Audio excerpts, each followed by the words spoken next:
기독교 교파 한눈에 보기 12번째 강의 녹음합니다. 이제 성례를 공부하는데 앞에 있는 내용들을 다시 한번 반복한 것이기 때문에 내용이 그렇게 복잡하지 않고 또한 쉽게 이해할 수 있을 것입니다. 성례를 보면 성례 개요, 거룩한 예식에 대한 어떤 개요적인 설명인데, 성례는 주님께서 제정하신 예식인데 내적이고 영적인 은혜의 외적이고 그다음에 가시적인 표지이다. 근데 이것이 이제 우리 장로교가 주장하고 있는 또한 성경적인 견해라고 그렇게 믿고 있습니다. 외적이고 그다음에 가시적인 표지, 사인이에요. 근데 이제 이에 비해서 로마 카톨릭과 동방 정교회는 표지 자체가 그것이 가지는 의미하는 것이 된다. 이게 무슨 말이냐고 하면 성례 자체가 은혜가 전달된다고 믿는 거죠. 그러니까 드려지는 예식 자체가 은혜의 방법이고 또한 은혜 자체라는 것을 얘기합니다. 이에 비해서 성례는 상징적인 의미만 추구해야 한다라는 견해가 있어요. 그것은 이제 침례 교회의 입장인데, 과거에 예수님께서 다 이루어 주신 은혜와 구원에 대한 사역을 기억하고 회상하는 것입니다.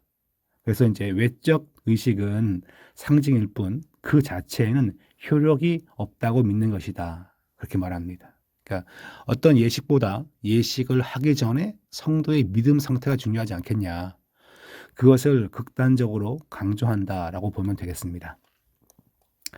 밑에 보시면 이제 장로교회의 성례관은 뭐냐라고 하면 바로 언약 개념의 바탕을 둔다. 하나님께서 인간과 세우신 그 언약을 수행하신다는 표시이다.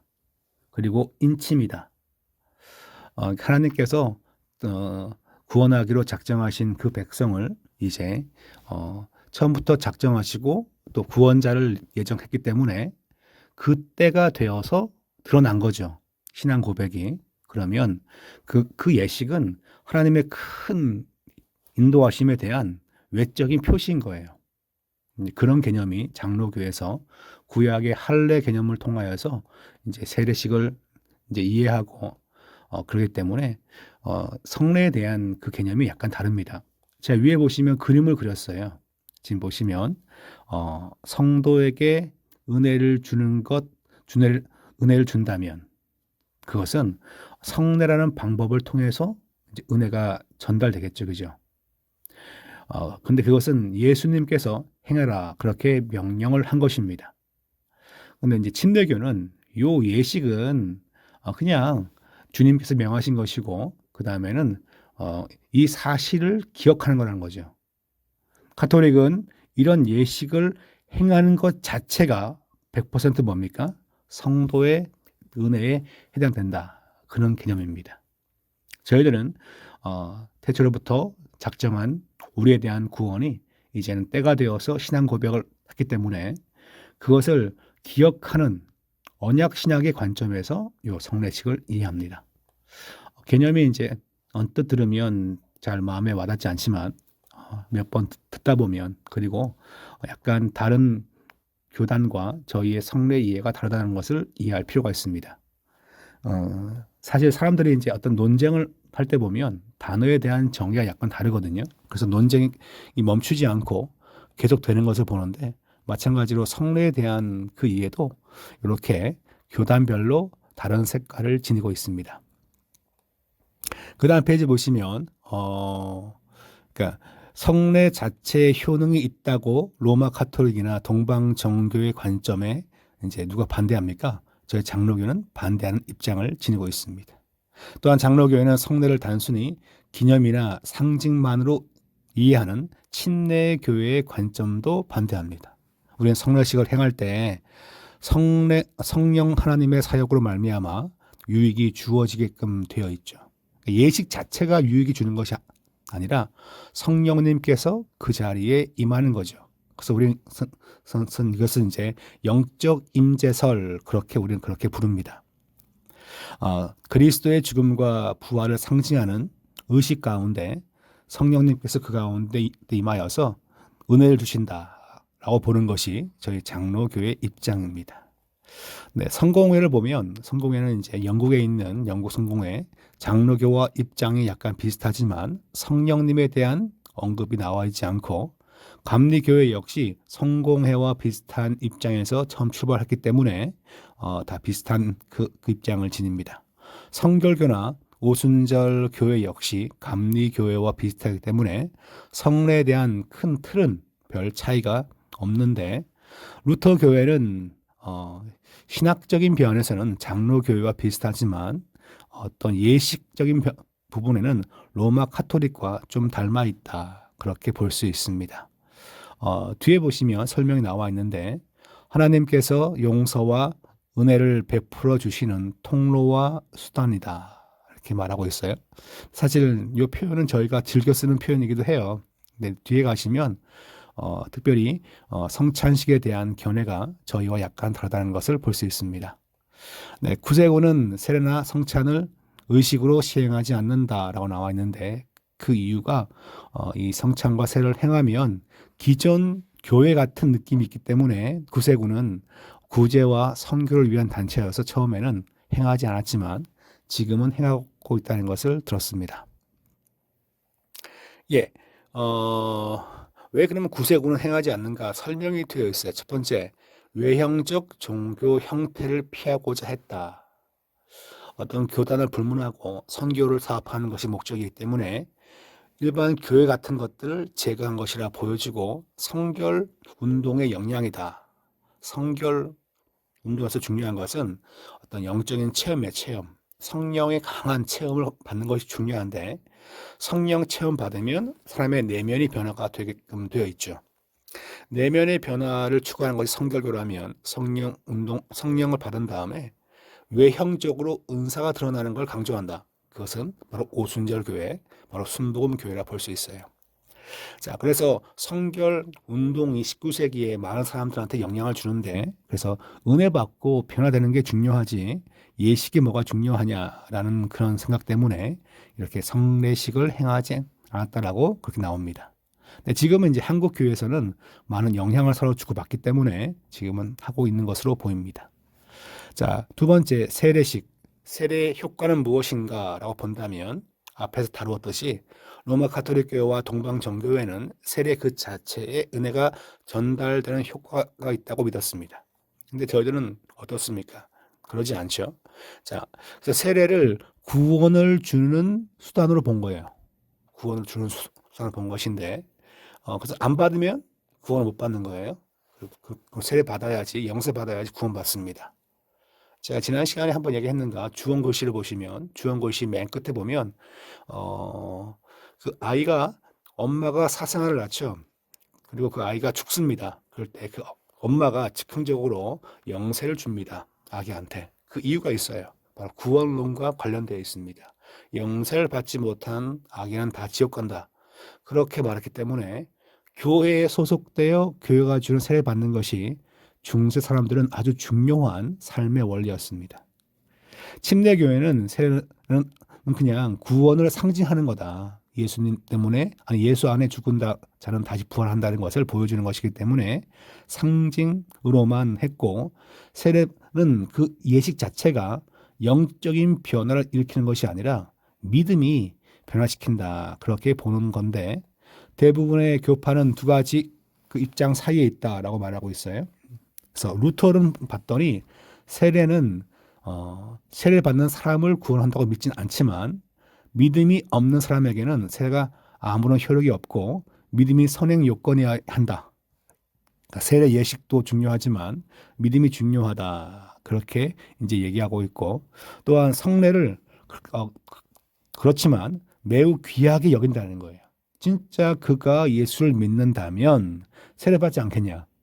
그래서 예식을 아주 구원의 과정 중에 중요한 과정으로 간주한다. 물론 신학적으로 그렇게 간주하지 않지만, 그래서 이제 루터교가 저희 개신교와의 차이점에서 그런 차이점이 있다는 것을 기억할 필요가 있습니다. 그 다음 페이지 보시면 이제 루터가 소요리 문답에서 이렇게 말합니다. 세례가 죄를 용서해주고 죽은 마귀에게서 구원해 준다고 밝힌다. 세례가 죄를 용서합니까? 그렇지만 이제 루터는 그거 얘기죠. 세례 받기 전에 믿음을 점검하지 않겠냐. 그리고 세례 받기 전에 믿음을 점검하고 신앙을 점검하기 때문에 이제 세례 그 예식을 통과한 자라면 죄에 대한 용서가 있다라고 생각해라. 뭐 그렇게 이제 목회적으로 이해한 것인데 저희와 견해가 약간 다르다는 것을 기억할 필요가 있습니다. 루터는 이렇게 말합니다. 물은 절대로 생명을 주지 못한다는 거예요. 하나님의 말씀이 물과 함께 그 곁에 있기 때문에 가능하다. 그러니까 이제 하나님의 말씀과 은혜와 믿음을 다 강조하지만 세례 예식도 약간 강조한다는 측면에서 루터 교회는 장로 교회와 세례의 효능적인 부분에 있어서 거의 유사하지만 세례 자체가 효능이 있다는 것을 조금 강조하는 입장을 취합니다. 앞에 설명했던 걸 다시 한번 정리한 거고요. 장로교회는 언약의 관점에서 자, 밑에 보시면 구원에 있어 세례가 필수적인가라는 차원에 본다면 장로교회는 루터교회보다 세례를 덜 강조하고 침례교회보다는 더 강조합니다. 그러니까 이제 우리는 제가 미국서 침례교회 학생들과 거의 1년 동안 뭐 심심하면 그냥 할 일 없으면 학교에서 잔디 깎다가 30분씩 1시간씩 신학 논쟁을 많이 했습니다. 근데 이제 신학 교수와 논쟁을 해도 세례에 대한 전제 조건이 달라서 논쟁이 멈추지 않는 거예요. 그래서 한참 논쟁했지만 뭐 그 논쟁은 그냥 항상 그냥 너와 나는 다르다. 그리고 너와 나는 신실하다. 그걸로 항상 끝났어요. 장로교회에서는 세례가 표지자인 시리 도장을 박는 거예요. 근데 그게 이제 도장 박았다고 해가지고 주님 백성이냐? 그건 아니죠. 믿음으로 받아들이는 자에게 은혜가 임한다고 믿는다. 요 표현이 상당히 짧아요, 그죠? 세례를 믿음으로 받고 받아들이는 자가 은혜로 그걸 받아들이는 자에게 은혜가 임한다. 상징만은 아니다라는 거죠. 침례교회는 성도의 죽음과 부활을 상징합니다. 그 세례식이. 근데 우리는 그렇게 생각하지 않고 상징하지만 그 시간에 특별히 은혜가 임한다라는 그 입장을 취합니다. 세례는 단지 상징에 불과하지 않고 신자의 믿음 성장을 도와주며 신자가 깨끗이 씻음 받은 것을 보증하고 구원에 필수적이지는 않는다고 본다. 구원의 필수라고 보는 것은 저기 어디죠? 로마 카톨릭과 동방 정교회 그리고 루터교도 약간 그런 경향을 보인다라고 앞에서 이제 언급했는데 다른 교단과도 비슷한 그 입장을 취하기 때문에 저희 교단은 감리교나 성결교와 이 세례 때문에 논쟁을 취하진 않습니다. 과거에는 이제 순복음은 다 세례 듣다가 요새 침례를 주게 되는데 예식의 형식 때문에 지금은 그것 때문에 논쟁은 하지 않습니다. 왜냐하면 교회 역사를 보면 물을 뿌리기도 하고 또 물을 점을 찍기도 하고 또 물을 흘러보내기도 하고 그다음에 침수, 잠수도 하기 때문에 그랬습니다. 자, 밑에 보시면 근데 저희가 약간 점검할 것이 오순절의 성령 세례 교리를 간단하게 살펴보자. 간단한데 뒤에 보시니까 간단하지 않고 앞에 나왔던 걸 반복하기 때문에 내용은 상당히 좀 간단합니다. 자, 오순절 교회는 성령 세례를 강조하죠. 근데 성령 세례가 이 성결교에서는 성도가 거듭나고 심령과 마음과 신앙이 거듭나는 것을 그 같은 외적 표지 그런 내면적인 변화를 상당히 강조합니다. 근데 순복음은 외형적인 증거를 많이 따져요. 그래서 방언을 중요하게 여깁니다. 그래서 성령 세례의 초기 증거에서는 방언이 대표적인 증거라고 그렇게 얘기했습니다. 그래서 오순절 교회에서는 물 세례 받는 것도 중요하다고 생각하지만 성령 세례 받는데 그 물 세례가 반드시 필요하다고 생각하지 않는 거죠. 그러니까 저 우선성이 어디에 주어져 있습니까? 성령 세례에 주어져 있어요. 성령 세례가 중요하고 신앙 고백하며 세례 받는 것은 그 다음이다라고 생각하는 듯한 인상을 받을 수 있습니다.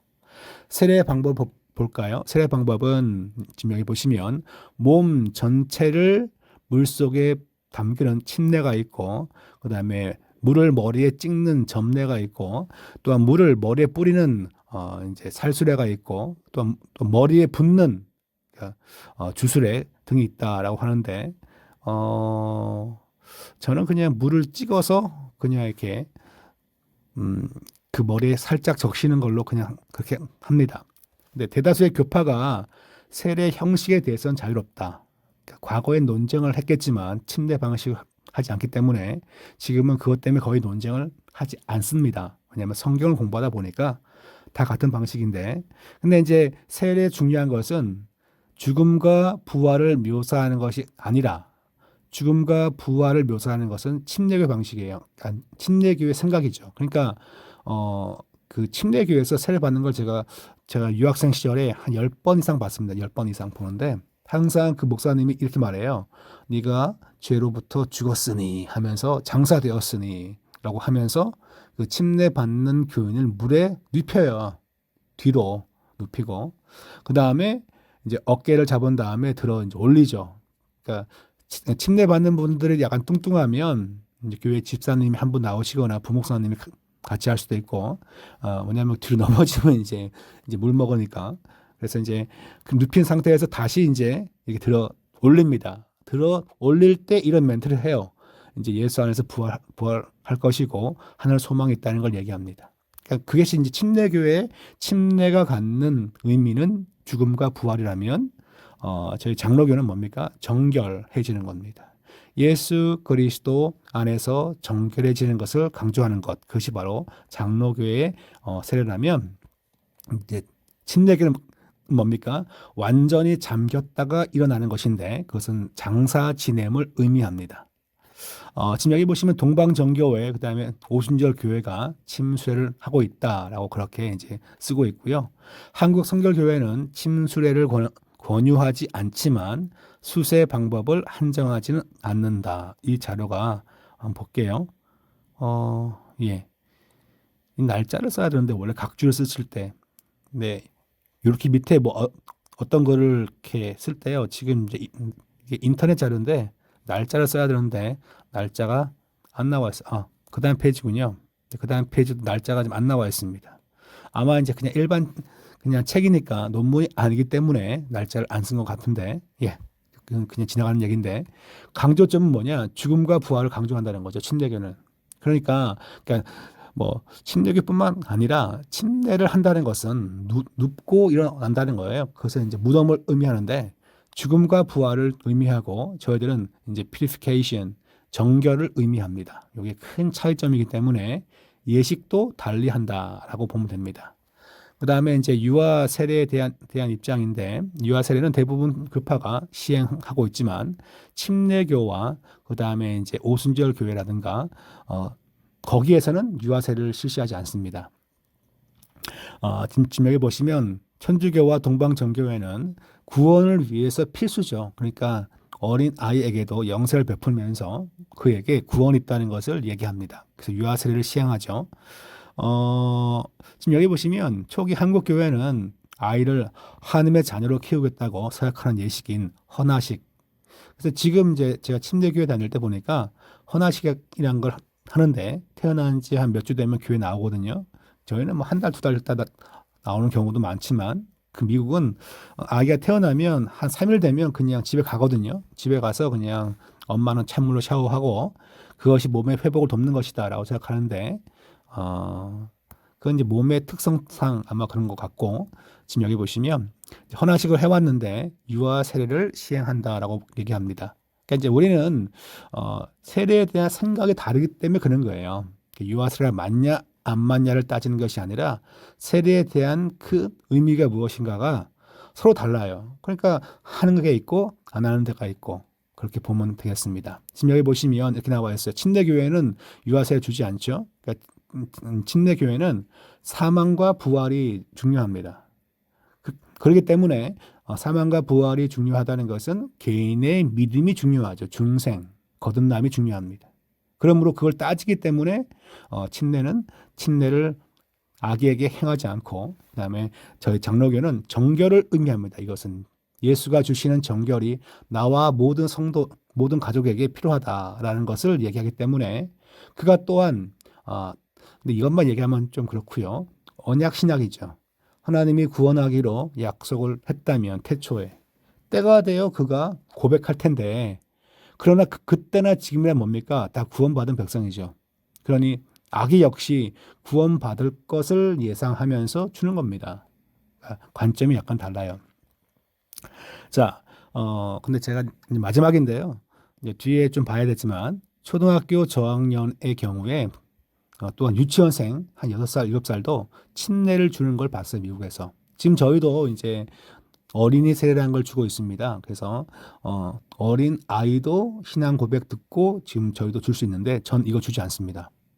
저의 그냥 저의 소신인데 이유가 있어요. 정말 그들이 신앙 고백을 해서 침례를 받는다 하면 6, 7세가 성경과 모든 것을 인지하고 신앙 가운데 잘 섰기 때문에 그 다음에 주는 걸까요? 아니면 부모에게 학습된 결과로 예, 예라고만 답하기 때문에 주는 걸까요? 그러니까 좀 약간 침례교스럽지 못하다는 거죠. 제 생각은. 그래서 초등학교 저학년도 성령의 역사에 따라서 다 이해할 수 있습니다라고 말한다면 그 말을 침례교가 주장한다면 유아 세례도 줘야죠, 그죠? 그 아이가 지금 말을 못하지만 그 10년 가운데 세례 요한이 그 어머니 모태에서 뛰놀던 그 말씀을 믿는다면 왜 아기는 안 줍니까? 그러니까 전 그래서 이 침례교에서 정말 자기의 원칙을 고수한다면 유치원생한테 왜 침례를 줍니까? 저는 그걸 반대하기 때문에 그래서 약간 좀 이건 그냥 생각해보라고 이렇게 쓴 것인데 예. 그 다음에 이제 세대 교육의 중요성에 있어서 그건 다음 시간에 다루도록 하겠습니다.